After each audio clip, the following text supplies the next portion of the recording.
భక్తి సమాచారం. వాట్సాప్ ఛానల్లో జాయిన్ అవ్వండి. అన్ని విశేషాలు ఎప్పటికప్పుడు తెలుసుకోండి.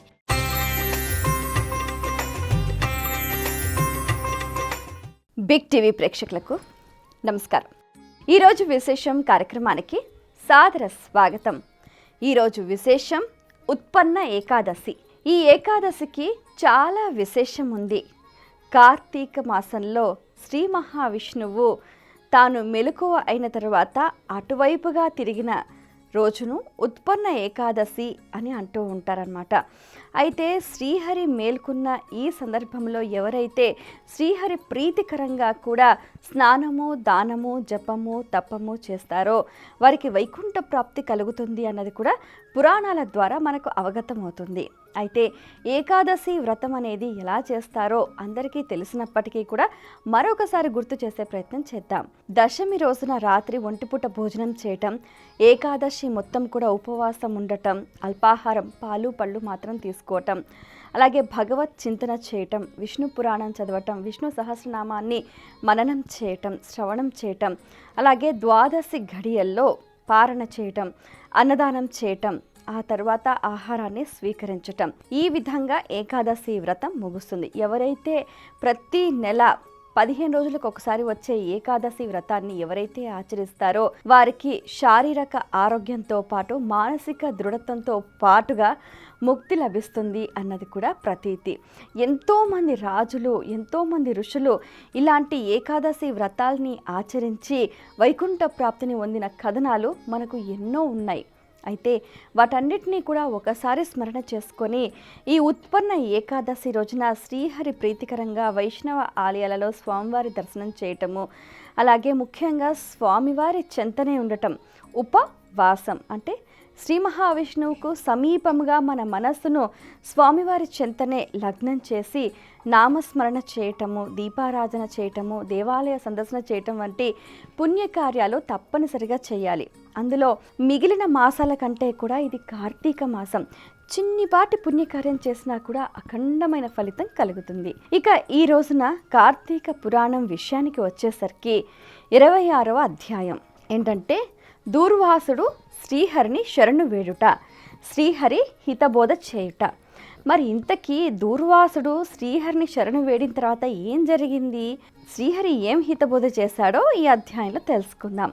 అయితే అంబరీషుణ్ణి శపించిన తర్వాత భక్తుణ్ణి శపించినందుకు శ్రీ మహావిష్ణువు చాలా కోపోద్రిక్తుడయ్యాడు. తన చేతిలో ఉన్న సుదర్శన చక్రాన్ని వదిలేసరికి ఆ సుదర్శన చక్రం దూర్వాసుని వెంబడించిందనమాట. ఎన్ని లోకాలు తిరిగాడు అసలు. భూలోకము, భువర్లోకము, సువర్లోకము, జనోలోకం, తపోలోకం, సత్యలోకానికి వెళ్ళారు. అయితే అక్కడ శ్రీ మహావిష్ణువుని శరణు వేడాడు. నేను తప్పు చేశాను, నీ భక్తుణ్ణి అనవసరంగా నిందించాను, ఈ చక్రం నన్ను వెంబడిస్తుంది, ప్రాణభీతితో నిన్ను శరణు వేడుతున్నాను మాధవ, ఋషికేశ, పద్మనాభ, దామోదర నన్ను రక్షించు అంటూ కూడా పరిపరి విధాల శ్రీహరిని శరణు వేడతాడు దూర్వాస మహాముని. ఆ తర్వాత చెప్తాడు, ఎంతో నిన్ను ఒక మహర్షి హృదయంపై కాల్తో తన్నినప్పటికీ కూడా నువ్వు అతన్ని క్షమించి రక్షించినట్లే, అలాగే ఎంతో మంది పాపాత్ములను కూడా నువ్వు ఎంతో ఆదరణతోటి వాళ్ళని రక్షించినట్లే నన్ను కూడా రక్షించు స్వామి అంటూ కూడా ఎన్నో విధాల శ్రీహరిని శరణు వేడుతూ ఉంటాడు. అప్పుడు చెప్తాడు శ్రీహరి, చూడు బ్రాహ్మణోత్తమ, నువ్వు చాలా శ్రేష్ఠుడివి, నువ్వు రుద్రుని అవతారము, దూర్వాసుడివి, నువ్వు తపోనిష్ఠుడివి, అందుకే నువ్వంటే నాకు చాలా ప్రీతి. అయితే దేవ, గో, బ్రాహ్మణులకు ఎప్పుడు ఏ కీడు వాటిల్లకుండా నేను సర్వదా వాళ్ళను అన్ని వేళల్లో కూడా రక్షిస్తూ ఉంటాను. మరి నీవు చేసిన అపరాధం ఏంటో నువ్వే తెలుసుకోవాలి.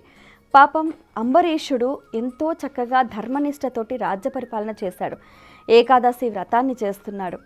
మరి అదే సమయానికి ద్వాదశి పాలన సమయంలో నువ్వు అక్కడికి విచ్చేసావు. మా నదికి వెళ్ళి త్వరగా రావాలి కదా, రాలేదు. పోనీ నేను వచ్చేసరికి ఆలస్యం అవుతుంది, ఈ లోపల మీరు భోజనాలు కానివ్వండి అని చెప్పావా, చెప్పలేదు. పాపం అతను వ్రతభంగం అయిపోతుంది అన్న భయంతో, ఆందోళనతో సలీల భక్షణం గుక్కి నీళ్లు తాగాడు. అంత మాత్రానికే నీకు అంత కోపమా? బ్రాహ్మణులకు అంత కోపం అవసరమా? కోపం ఎప్పుడైనా కూడా అనర్థానికే దారితీస్తుంది. నీవు ఆ నా భక్తాగ్రేసుడైన అంబరీషునిపై కోపగించటమే కాకుండా ఎడమకాలతో తన్నావు. అది ఎంతవరకు శ్రేయస్కరం? అని ఇలా ఎంతో చక్కగా శ్రీహరి దూర్వాసుడికి హితబోధ చేశాడు. అంటే ఏంటి అంటే ఒక వ్యక్తికి ఉండవలసిన లక్షణాలు, ఉండకూడని లక్షణాల గురించి చాలా చక్కగా చెప్తాడనమాట. అప్పుడు ఇంకా చెప్తాడు, నువ్వు ఎంతో తపస్సు చేసి ఎంతో శక్తిని పొందావు, నువ్వు దయాకరుణ అనే గుణాలకు పెట్టింది పేరుగా ఉండాలే, కానీ ధర్మనిష్టగా ఉన్న అంబరీషుడిపై నువ్వు అలా ప్రవర్తించటం అనేది అసలు అన్యథా అసలు ఒప్పుకోదగింది కానే కాదు అని శ్రీ మహావిష్ణువు చెప్తూ ఉంటాడు.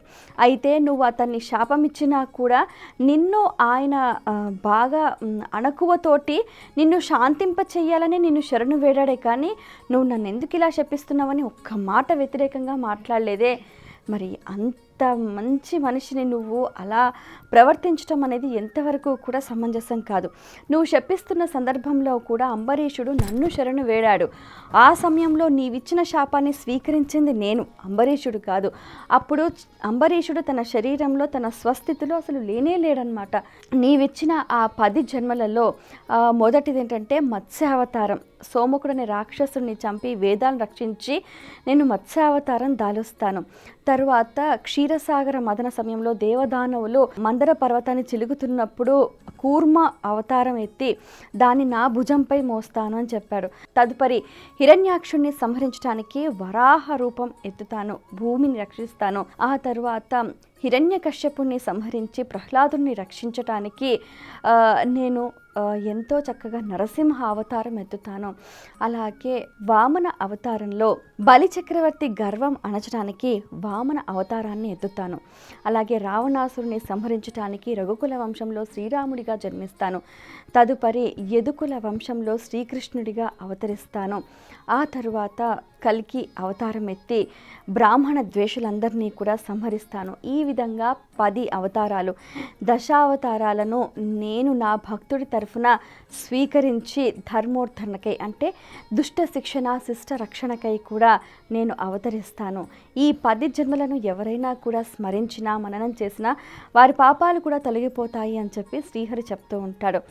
ఈ విధంగా భక్తులను ఎవరైనా కూడా హింసించినా వారిని బాధ పెట్టాలని తలచినా నేరుగా శ్రీహరి స్వామి మాత్రమే కాదు, వారి చేతిలో ఉన్న సుదర్శన చక్రం వారిని వెంబడిస్తుంది అనటానికి ఈ కథ అనేది ప్రత్యక్ష నిదర్శనంగా తెలుస్తుంది మనకు.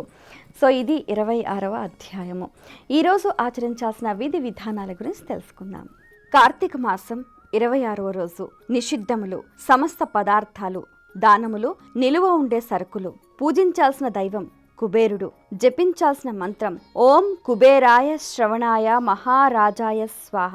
ఫలితము ధనలబ్ధి, లాటరీ విజయము, సిరి సంపదల అభివృద్ధి. ఇది ఇవాల్టి విశేషం. స్వస్తి.